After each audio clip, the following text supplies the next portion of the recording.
Jean, Jean chapitre 6, du premier verset jusqu'au 15e verset. Jean chapitre 6, du verset 1 au verset 15. Voilà. Amen. Alors, il est dit, je lis la parole, Jésus en Galilée, multiplication des pains. Après cela, Jésus s'en alla de l'autre côté de la mer de Galilée, de Tibériade. Une grande foule le suivait parce qu'elle voyait les miracles qu'il opérait sur les malades. Jésus monta sur la montagne et là, il s'assit avec ses disciples. Or, la Pâque était proche, la fête des Juifs. Ayant levé les yeux et voyant qu'une grande foule venait à lui, Jésus dit à Philippe, « Où achèterons-nous des pains pour que ces gens aient à manger ?» Il disait cela pour l'éprouver, car il savait ce qu'il allait faire. Philippe lui répondit, « Les pains qu'on aurait pour 200 deniers ne suffiraient pas pour que chacun en reçût un peu. » Un de ses frères, André, frère de Simon-Pierre, lui dit, « Il y a ici un jeune homme qui a 5 pains d'orge et 2 poissons. Mais qu'est-ce que cela pour tant de gens? » Jésus dit, « Faites-les asseoir. » Il y avait dans ce lieu beaucoup d'herbes. Il s'assit donc au nombre d'environ 5000 hommes. Jésus prit les pains, rendit grâce et les distribua à ceux qui étaient assis. Il leur donna de même des poissons autant qu'ils en voulurent. Lorsqu'ils furent rassasiés, il dit à ses disciples, ramassez les morceaux qui restent afin que rien ne se perde. Il ramassait donc et il remplit 11 paniers avec les morceaux qui restaient des 5 pains d'orge après que tous eurent mangé. Ces gens, ayant vu le miracle que Jésus avait fait, disaient, celui-ci est vraiment le prophète qui doit venir dans le monde. Et Jésus, sachant qu'il allait venir l'enlever pour le faire roi, se retira de nouveau sur la montagne, lui seul. Bien-aimé, j'ai l'impression qu'il y a beaucoup trop de bruit et ça, je vais fermer les micros parce que ça m'empêche. Voilà. Je peux tous les micros. C'est bon comme ça. Voilà. Que Dieu vous bénisse ce matin. Donc, j'espère que vous dites Amen. J'entends votre Amen en esprit. Alors, bien-aimé de Dieu, voilà ce matin un texte qui nous a été donné. Donc, nous allons remercier le Seigneur pour cette nourriture. Seigneur notre Dieu, nous te rendons gloire. Nous te bénissons pour cette nourriture que tu nous donnes à partager ce matin. Oh Seigneur, que ton Saint-Nom soit béni. Tu dis dans ta parole que la révélation de tes paroles est claire et donne de l'intelligence aux simples. Alors Seigneur, donne-nous la révélation de ta parole ce matin. Instruis-nous, ô Seigneur, Père, conduis-nous vraiment dans ta révélation parce que c'est tellement qu'il y a des choses que tu veux nous dire, il y a des révélations cachées dans ce passage. Aide-nous à les décrypter dans le nom puissant de Jésus-Christ de Nazareth.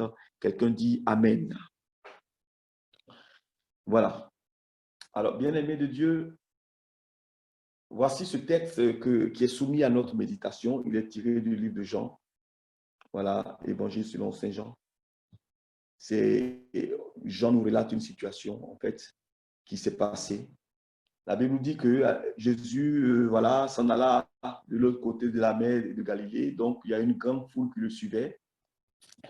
Et la Bible précise que, en fait, la foule le suivait parce qu'elle voyait les miracles qu'il opérait sur les malades.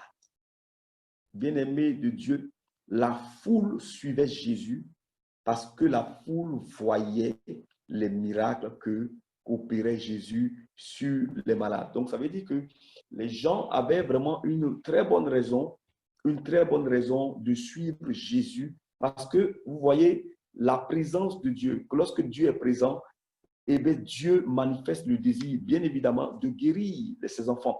C'est pour ça que nous devons vraiment, nous devons travailler sur le ministère de la guérison. La Bible dit, voici les miracles qui accompagneront ceux qui auront cru. Jésus, dans son ministère, a été accompagné par les miracles. Et c'est les miracles, en fait, qui faisaient que Jésus, il y avait la foule, des gens qui le suivaient. Amen, amen, amen. C'était des vrais miracles, des miracles authentiques. Mais aujourd'hui, nous avons vraiment, les gens aujourd'hui mettent en doute des miracles. Et ça, c'est vraiment une œuvre du diable, c'est vraiment une œuvre satanique parce que, l'ennemi aujourd'hui, sachant que les enfants de Dieu sont attachés au miraculeux, puisque le Dieu que nous prions est un Dieu du surnaturel, c'est normal que nous, les enfants de Dieu, nous aimions le miracle parce que le miracle procède du surnaturel. Le miracle vient défier les normes naturelles pour imposer les normes surnaturelles dans le naturel. Le miraculeux, c'est l'apparition du surnaturel dans le naturel. Quelqu'un peut dire Amen si tu veux. Amen, amen, amen.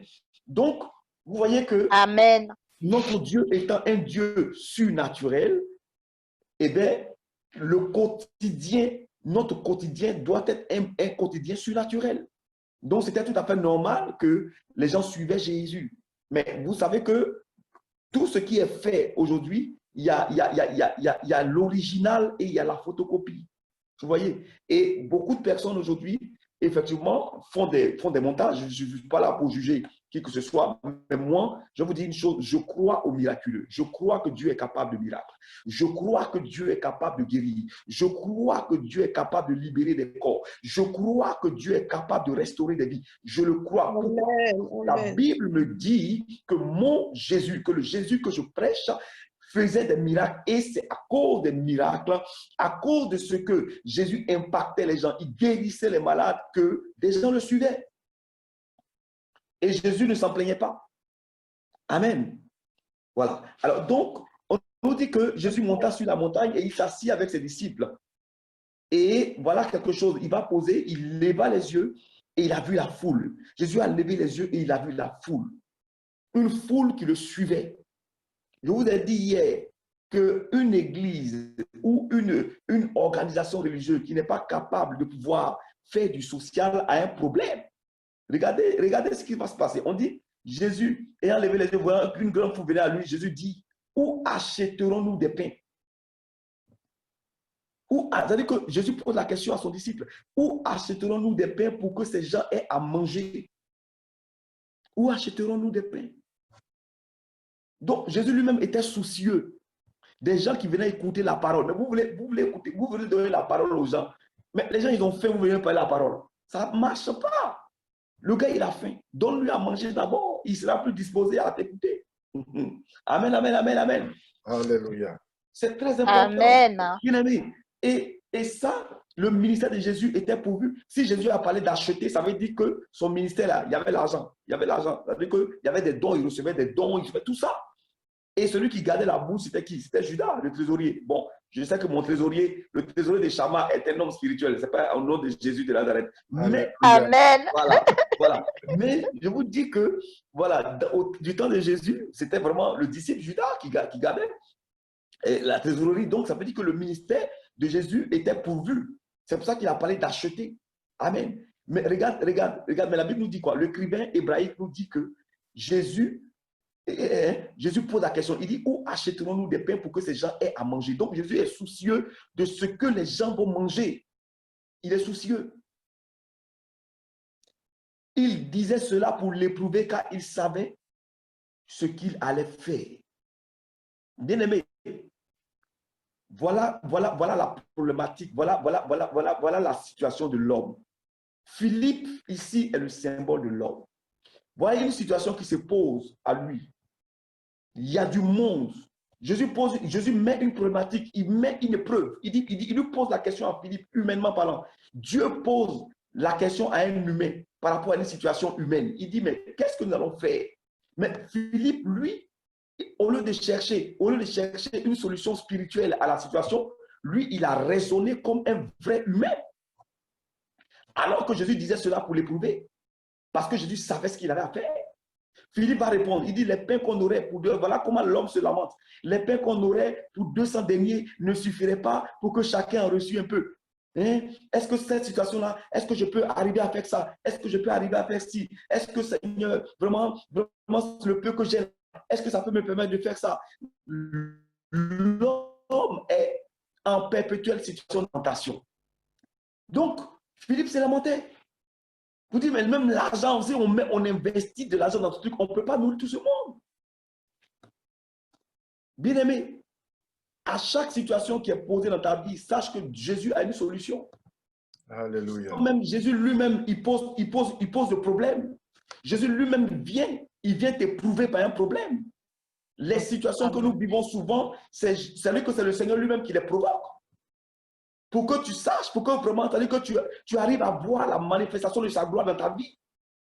La Bible dit que Jésus disait ça pour éprouver son serviteur. Il disait ça pour éprouver Philippe. Il a posé la question exprès. Mais où est-ce qu'on va acheter des pains pour nourrir ces gens-là? Donc, c'est un problème sérieux. Souvent, tu te trouves devant des problèmes sérieux, mais tu cherches à résoudre des problèmes avec ta tête. C'est pour ça que tu n'arrives pas à trouver les solutions. Jésus t'envoie des problèmes. Tu n'arrives pas. Il t'éprouve, mais l'épreuve doit se juger. L'épreuve doit pouvoir s'assouvir. L'épreuve doit pouvoir se régler avec des moyens spirituels. En vérité. Bien-aimé de Dieu, la situation est posée.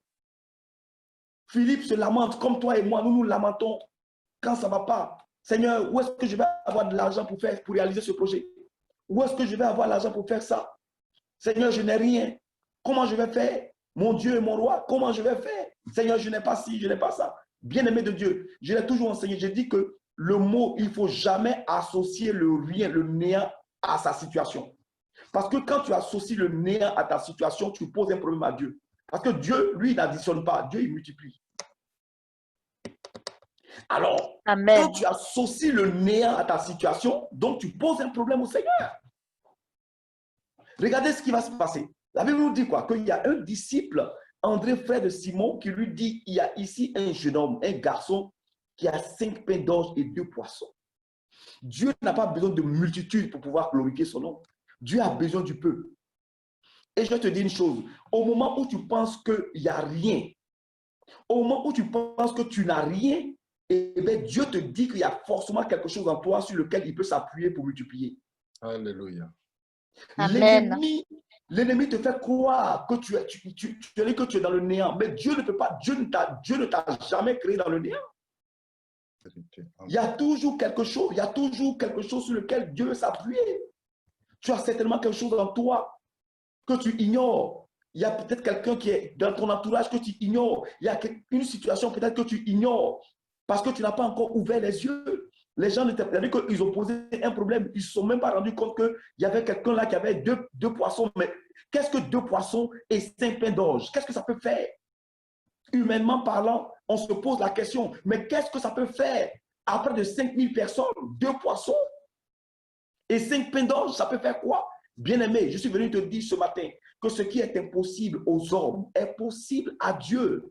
Là où l'homme est limité, là où l'homme a ses limites, c'est là que commence le pouvoir de Dieu. Là où l'homme est limité, ce que l'homme pense être petit, ce que tu penses que c'est rien là, mais ça veut dire que le rien là, quand Dieu le prend, Dieu le multiplie et il élève à un certain niveau.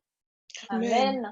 Le plan de Dieu s'était défini ainsi. Dieu s'est réservé un jeune homme qui est venu à la rencontre de Jésus là. Il est venu, il a gardé ses pains, il a gardé. Certainement que le matin, sa maman lui a fait ces 2 pains et ces 5 poissons. Sa maman lui a fait sa petite gamelle. Vous dit, bon, écoute, comme tu vas aller là-bas, donc garde ça sur toi quand tu auras faim, tu as mangé. Amen. Amen, amen, amen. Donc, cette femme-là, peut-être cette mère qui a préparé, c'est-à-dire que cette gamelle pour son fils, mais c'est-à-dire elle a accompli une œuvre grandiose. Amen. Amen, amen, amen. Parce que le Sauveur du monde va utiliser le fruit de ses mains. Amen. Oh my God. C'est-à-dire que cette femme n'avait pas la main sèche. Parce que ce qu'elle a préparé avec amour, là, Dieu va utiliser ça. C'est-à-dire que Dieu va utiliser le fruit, c'est-à-dire que l'œuvre de ses mains pour glorifier son nom. Amen. Bien-aimé de Dieu, on ne voit que le jeune garçon, mais on ne voit pas derrière sa mère qui a fait quelque chose pour lui. Et Jésus va récupérer ses pains. Bien-aimé de Dieu, il y a forcément C'est-à-dire qu'il ne faut jamais te dire, même si Dieu permet que tu aies ne serait qu'un centime, avec un seul centime, il peut faire quelque chose de glorieux. Alléluia. Amen. Parce que notre Dieu est un Dieu de multiplication. Bien-aimés, lorsque nous parcourons les Écritures, nous voyons dans le livre de Ruth, Ruth 1, verset 19 à 22, on ne va pas lire, mais je vais vous expliquer. Nous voyons Naomi, la belle-mère de Ruth, qui avait tout perdu. Elle a perdu son mari, elle a perdu ses enfants et tout. Or, Dieu lui avait donné un nom. Le nom de Naomi veut dire la gracieuse. Celle-là qui vit dans l'abondance. La gracieuse Naomi. Mais c'est-à-dire qu'après la mort de son mari et de ses enfants, cette femme devait retourner dans sa patrie. Donc, bien aimé, Amen. Naomi, elle s'est dit en elle, elle dit quoi? Elle dit, les gens lui ont dit quoi? On dit, elle fit ensemble le voyage jusqu'à leur arrivée à Bethléem. Et lorsqu'elle entrait dans la Bethléem, toute la ville fut émue à cause d'elle. Et les femmes disaient, est-ce la Naomi? Et elle leur dit, ne m'appelez pas Naomi, appelez-moi Mara, car le Tout-Puissant m'a rempli d'amertume. J'étais dans l'abondance à mon départ, et l'Éternel me ramène les mains vides. Pourquoi m'appelez-vous Naomi, après que l'Éternel s'est prononcé contre moi et que le Tout-Puissant m'est affligé? Bien aimé, mais la situation, c'est-à-dire que c'est le verset 22, on dit, ainsi revint du pays de Moab Naomi et sa belle-fille Ruth. Pendant que cette femme pensait qu'elle n'avait rien, or Dieu lui avait donné quelque chose qui devait la repropulser, qui devait la remettre, c'est-à-dire qu'il devait remettre sa vie dans sa destinée. Cette chose-là, c'était Ruth. Amen. Mais elle Amen. c'est-à-dire que l'élément sur lequel Dieu devait s'appuyer pour glorifier, pour élever, pour relever Naomi, c'était sa belle-fille Ruth. Amen. Souvent, la solution à nos problèmes se trouve là, mais on ne voit pas la solution. Parce que, en fait, nous avons notre vision à nous. Nous, les êtres humains, nous, les hommes, nous avons notre vision à nous. Nous voulons voir les choses d'une certaine façon pour croire que Dieu est en train d'agir, alors que Dieu a déjà agi depuis. La solution est là à côté de toi, mais tu ne fais même pas attention. Amen. Alléluia. La solution sur laquelle Dieu va s'appuyer pour multiplier ta grâce à l'infini, tu ne fais pas attention à cela. Amen. Tu as touché le cœur. Naomi n'a pas réfléchi. Naomi n'a pas compris que c'est Dieu qui avait touché le cœur de Ruth. Ruth, une Moabite. Une Moabite, c'est-à-dire qu'elle n'était pas juive de Ruth. Elle venait de Moab. Or, Moab, c'était quoi? Moab, c'est en fait, le peuple de Moab a été constitué à l'issue d'un inceste entre Lot et ses filles. C'est-à-dire que Lot, à un certain moment, ses filles qui n'avaient pas d'homme, ont donné à boire à leur papa. Quand il était sous, elles ont couché avec leur père pour leur donner une progéniture. Est-ce que vous comprenez ce que je suis en train de vous dire? Donc, oui, donc le peuple de Moab là, est un peuple qui est issu de l'inceste, donc qui était frappé d'une malédiction incestueuse. Donc, Ruth là, elle était frappée par la malédiction. Mais quand elle est rentrée en contact avec sa belle-mère, Naomi, elle a été impactée positivement et elle a accepté le Dieu de Naomi. Amen. Amen. Amen. Donc, une femme frappée de la malédiction, Dieu va la prendre. Dieu va établir son cœur. Dieu va changer son cœur. Dieu va la connecter à Naomi pour que cette femme-là soit le pied à terre, sinon la base, la rampe de lancement de la bénédiction de Naomi. Mais Amen. Naomi n'avait pas la révélation. Elle dit que Dieu, j'ai les mains vides. Mais tu n'as pas les mains vides, il y a Ruth qui est là. Ta bénédiction s'appelle Ruth. Et quand vous lisez le texte, après, vous allez voir que, effectivement, quand Ruth a rencontré son Boaz, qui était vraiment quelqu'un issu d'une grande famille, Ruth a eu un enfant. Mais c'est-à-dire que, finalement, la destinée de Naomi s'est ouverte glorieusement. Au point que Ruth est rentrée. Quand vous voyez la généalogie de Jésus, Ruth est l'une des descendantes de Jésus. C'est-à-dire que de la malédiction de Moab, Dieu l'a mise dans la lignée royale. Amen. Bien-aimé de Dieu, Dieu écrit droit sur des lignes courbes. Ça veut dire que Dieu souvent il fait Amen. des choses. On ne comprend pas les choses de Dieu et on se lamente. Seigneur, tu m'as laissé. Seigneur, tu m'as abandonné. Alors que Dieu, lui, il a déjà planifié les choses pour toi. Ça y est là. Mais ouvre les yeux et le discernement pour comprendre. Les gens se sont posé la question, mais comment on va nourrir 5000 personnes? Mais Jésus avait la solution. Dieu n'a pas besoin d'une multitude. Dieu a besoin du peu que tu as. Qu'est-ce que tu as à donner à Dieu? Qu'est-ce que tu as? Quand Dieu te pose la question, Seigneur, voilà, mais qu'est-ce que tu as? Quand tu viens devant la face de Dieu, avec qu'est-ce que tu as? Dieu veut s'appuyer sur ce que tu as. Si c'est ta foi que tu as, Dieu veut s'appuyer sur ta foi pour glorifier son nom. Amen. C'est pour ça que la Bible dit, ne venez jamais devant Dieu les mains vides. Les mains vides, ce n'est pas forcément venir avec l'argent, hein, mais Alléluia. viens avec quelque chose que tu as en toi. Tu veux venir, Amen. tu veux parler à Dieu, je viens avec ta foi. Qu'est-ce que tu as? Dieu va te demander, mais qu'est-ce que tu as? Jésus a demandé aux gens, qu'est-ce que vous avez? On dit, nous, on a 5 pains, on a 5 poissons et 2 pains. C'est ça, non? Voilà. Donc, c'est ce qu'ils avaient là, que Dieu a utilisé. C'est ce que tu as, que Dieu va utiliser pour multiplier. Amen. Donc, commence à chercher. Commence maintenant à te dire. Aujourd'hui, le problème des gens, c'est que les gens ne demandent pas à Dieu, mais Seigneur, qu'est-ce que tu as mis à moi? Qu'est-ce que j'ai? Parce que je te dis une chose. Quand tu as été créé, au moment où Dieu te créait, selon Jérémie 1, Amen. Où Dieu te créait, Jérémie 1, verset 5, il dit quoi? Il dit, avant que tu ne sois conçu, je te connaissais, je te yada, je te connaissais. De la connaissance là, Dieu a mis quelque chose. Ça veut dire que Dieu a mis quelque chose de divin en toi. Il y a quelque chose en toi. Amen. Amen. Donc tu ne peux pas dire que je n'ai rien. Tu as quelque chose de Dieu. C'est le diable qui a aveuglé tes yeux et qui t'a fait croire que tu n'as rien. Parce que nous, sur la terre, avoir quelque chose, c'est aller à l'école, faire de grandes études, avoir une certaine éducation. Mais Dieu ne regarde pas ça. Dieu regarde le potentiel que tu as en toi. Il a enfoui quelque chose en toi, quelque chose de Dieu. Le jour où tu prends conscience de ça, c'est sur ça que Dieu va s'appuyer pour te propulser. Je vous ai donné le cas de David. Qu'est-ce que Dieu avait mis en David? Qu'est-ce qui a propulsé David dans la royauté? C'était un truc banal. Quelqu'un qui savait lancer des pieds, c'est tout. Amen. C'est tout. Il avait une agilité où il était à droit. Voilà ce que Dieu a mis en lui. Bien aimé, c'est avec ça que David, là, il allait affronter la vie. Parce que Goliath était une opportunité pour lui. Goliath, ce n'était pas un défi, c'était une opportunité. Bien aimé, souvent, Dieu envoie des difficultés devant vous pour que ces difficultés soient pour vous une opportunité. Amen. Amen. Oui, l'épreuve que tu vois, selon laquelle tu es en train de pleurer, Seigneur m'a abandonné. Mais non, relève-toi, c'est une opportunité pour toi.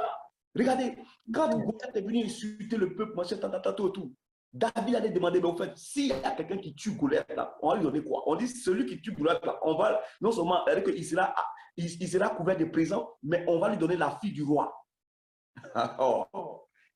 Il dit, donc David a vu Goliath en une opportunité. Amen. Et David est parti attaquer Goliath. Pourquoi? Parce qu'il était conscient de ce que Dieu a mis en lui. Souvent, ce que Dieu a mis en toi n'allait de rien. Je vous dis la vérité. Ce qui doit te propulser là, souvent, ça n'allait de rien. Amen. Oh, ça a du prix aux yeux de Dieu. Parce que ta conception, souvent, n'est pas la conception de Dieu. Ce que toi, tu négliges là, mais c'est ça qui va te propulser. Amen. Amen. Tu es en train de parler à quelqu'un ce matin. Amen. Ce que tu es en train de négliger dans ta vie là, tu ne sais pas que c'est ça qui va te propulser. David n'avait pas de dons extraordinaires. Ce n'est pas un prophète pour venir donner des révélations. Il savait lancer pierre. C'est un lance-pierre. Lance-pierre, il a droit. C'est ça là. On dit Goliath, il est venu là, il lancer pierre. Bah! La main de Dieu a agi. Le gars, c'est-à-dire que les gens, c'est là que Dieu a passé, que Dieu a sorti David de l'ombre pour le mettre à la lumière. Amen. Dieu suscite des situations pour te sortir de l'ombre et te mettre à la lumière. Amen. On dit à vaincre sans péril, on triomphe sans gloire. Pour que tu passes de l'ombre à la lumière, tu seras confronté à un défi. Bien aimé, Souvent, tu te poses, mais Seigneur, mais pourquoi est-ce que j'ai tant d'épreuves? Pourquoi est-ce que c'est moi? Est-ce que c'est moi seul qui ai fait truc? Pourquoi j'ai tant d'épreuves? Mais tu as des épreuves. Pourquoi? Parce que Dieu veut t'amener à la lumière. Amen. Et Amen. lui, il a trouvé la solution. Tu as la solution, tu as ce qu'il faut pour y aller. Mais toi, tu penses que tu n'as rien. Parce que dans la vie, dans la civilisation humaine, on dit que celui qui a là, c'est quelqu'un qui a, voilà, qui a des grands diplômes. Mais Dieu s'en fout des diplômes. Est-ce que David a un diplôme? David n'a pas été à l'école. Il était derrière les bœufs, derrière les troupeaux. Pendant que ses frères étaient des généraux. Dieu s'en fout de ton éducation, il s'en fout des diplômes. Il s'en fout de ça. Si Dieu veut t'élever là, quelque chose que tu veux, il va t'élever. Alléluia. Parce que Dieu lui-même sait ce qu'il a mis en toi. Bien aimé. Amen. Donc, Gloire à Dieu. il faut que tu ouvres tes yeux et que tu commences à prier ainsi. Seigneur, quels sont mes atouts? Si tu m'as envoyé sur terre, tu m'as donné un atout. Tu m'as donné quelque chose. J'ai quelque chose à moi. Il faut que tu le confesses. Satan t'a menti depuis des années. Je te dis la vérité. Satan, il t'a menti depuis des années. Il t'a menti, il t'a fait croire que tu n'avais rien. Il t'a fait croire que tu n'étais rien. Il t'a fait croire que tu étais bon à rien. Et que tu avais raté ta vie. Non, tu n'as pas raté ta vie. Mais tu as dit que tu as juste mis du temps à comprendre ce que Dieu a mis en toi. Ce matin, que le Seigneur ouvre ton esprit maintenant. Amen. Afin que tu puisses comprendre vraiment Amen, ce qu'il a amen, mis en amen, toi. amen. Amen. Amen. Amen. Amen. Cet élément-là sur lequel il va se baser pour multiplier tes grâces afin que tu sortes de l'ombre et que tu sois à la lumière. La Bible dit qu'on n'allume pas Amen. on n'allume pas une lumière pour la mettre sous le boisseau. On allume une lampe pour la mettre, on la met sur la table pour qu'elle éclaire la maison. Bien aimé, tu es une lumière. Jésus dit, vous êtes la lumière du Amen. monde. Ça veut dire que tu dois briller quelque part parce que tu es une lumière. Dieu t'a amené sur cette terre et il dit que tu es la lumière du monde. Tu es une lumière. Il dit, vous êtes le sel de la terre. Vous êtes la lumière du monde. Donc, lumière là, tu dois briller, frère. Ami, mon fils, mon ami, ma soeur, je te dis, ta destinée, c'est de briller. Tu dois briller. Amen. Parce que tu es une lumière. Amen. Jésus. Amen. Mais bien aimé, regardez, souvent le diable nous a mis un voile. Va aller que là où tu es, peut-être qu'il y a la lumière. Prends un voile épais et couvre la lumière. Tu vas voir qu'il fera sombre. Parce que tu as couvert l'ampoule d'un voile épais. Mais ça ne veut pas dire que comme il y a un voile épais, l'ampoule n'est pas allumée. Il te suffit simplement qu'on enlève l'ampoule, on enlève le voile. Voilà. Et le voile va tomber. Les écailles vont tomber. Lorsque tu comprends la parole de Dieu, c'est la parole de Dieu qui va faire tomber les écailles de tes yeux. C'est la parole de Dieu qui va enlever le voile pour que tu brilles de mille feux. Parce que Dieu t'a créé pour briller. Tu dois briller. Tu as quelque chose de Dieu en toi. Alléluia. Tu n'es pas né au hasard. Je te dis la vérité. Amen. Parce que Dieu, tu as dit que tu es la réponse à un problème posé. Sinon, Dieu n'aurait pas permis que parmi combien de milliards de spermatozoïdes, que ce soit toi seul qui aille féconder l'ovule de ta mère. C'est parce que tu as quelque chose à faire sur cette terre. Amen. Amen. Arrête maintenant de te sous-estimer. Amen, Jésus. Dieu est le Dieu de la multiplication. Amen. Amen. Il veut multiplier le peu qu'il a mis en toi. C'est ça qu'il veut multiplier. Parce que ta destinée se trouve en toi. La destinée, elle se trouve en toi. La clé pour ouvrir ta destinée se trouve en toi d'abord. Vérité. Donc, ouvre ta boîte à outils. Et puis, cherche maintenant, Seigneur, quels sont les éléments? Où sont les clés? Les clés qu'il me faut. Si c'est clé A ou clé B ou bien clé, je ne sais pas quoi, clé anglaise. Quelle est la clé qui me permettra de me propulser? Amen.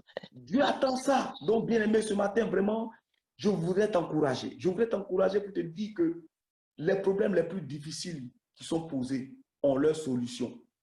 Amen. Amen, Et la Jésus. solution se trouve toujours là où le problème est posé. Amen. Je vous dis la vérité. Si tu as un problème qui est posé quelque part, la solution se trouve là. Là, on avait besoin de nourrir 5000 personnes. On a posé le problème, mais comment on va les nourrir? La solution s'est trouvée où? Ce n'est pas ailleurs, c'est dans la foule. Là, la solution est venue. Il y avait... Amen. Et la solution, Amen. ça veut dire que était une solution insignifiante. C'est pour ça que je dis souvent, quand Dieu vous priez et puis vous commencez à avoir un petit truc, une petite amélioration, ne vous amusez pas à ça. C'est le petit là que Dieu va multiplier. Donc, souvent, il faut témoigner. Amen. Je vous dis la vérité. Élie, il allait prier. Il voulait que la pluie tombe. Pendant 6 mois, il n'a pas plu. Il prie. Pendant 7 fois, il va. La 7e fois, il dit à son serviteur, qu'est-ce que tu as vu? Il dit, je vois juste un petit nuage. Il dit, waouh, laisse tomber. C'est fini. Ça, c'est l'exaucement de Dieu, ça. Petit nuage, ça a envoyé grande pluie. Petit nuage a envoyé torrent. Grande pluie. Bien aimé, où est ton petit nuage? Regarde autour de toi. On a prié pour toi. Tu as senti même un picotement. Il ne faut pas dire que, c'est-à-dire que, commence à témoigner. Oh, Joe, au moment de la prière, là, voilà ce que j'ai senti. Ça, là, c'est ta guérison qui est là. Amen. Le petit que tu as commencé à voir, là, c'est ta guérison qui est là. C'est-à-dire qu'on ne t'appelait plus. C'est-à-dire qu'il y a longtemps que tu cherches travail, on ne t'appelle pas, il est fatigué. Aujourd'hui, c'est-à-dire qu'on a après Joe, il y a quelqu'un qui t'appelle, dit, Joe, est-ce que tu peux venir travailler? Ou bien, quel est ton CV? Et puis, on te demande, on t'appelle même pour te demander quelque chose, même si on ne t'a pas pris. Il faut t'asseoir sur ça là pour dire, voilà mon exaucement qui est là. Amen. Amen. Je vous dis la vérité, Dieu, la solution va venir de manière insignifiante. Amen. Si tu as négligé, tu passes à côté. Alléluia. Vérité. Si les gens avaient négligé les 5 pains et les 2 poissons, 5000 personnes n'auraient pas été nourries. Ils n'ont pas négligé. Jésus dit envoyer. Il ne faut pas négliger. Envoyer, c'est combien? Ça fait 7. Envoyer. Envoyé. Amen, amen, amen. Amen. Amen. Voilà. Ça réussit toujours. Ah, Jésus, là, comme on le dit, ça réussit toujours. Amen. Amen. Voilà. Donc, vraiment, bien aimé, que Dieu vous bénisse ce matin, que Dieu vous fortifie. Amen. Gloire à Dieu. Merci. Je te Amen. révèle qui tu es et que la grâce de Dieu, de la multiplication soit dans ta vie au nom de Jésus. Amen, amen. Amen. Amen. Gloire à Dieu. Amen. Envoyé.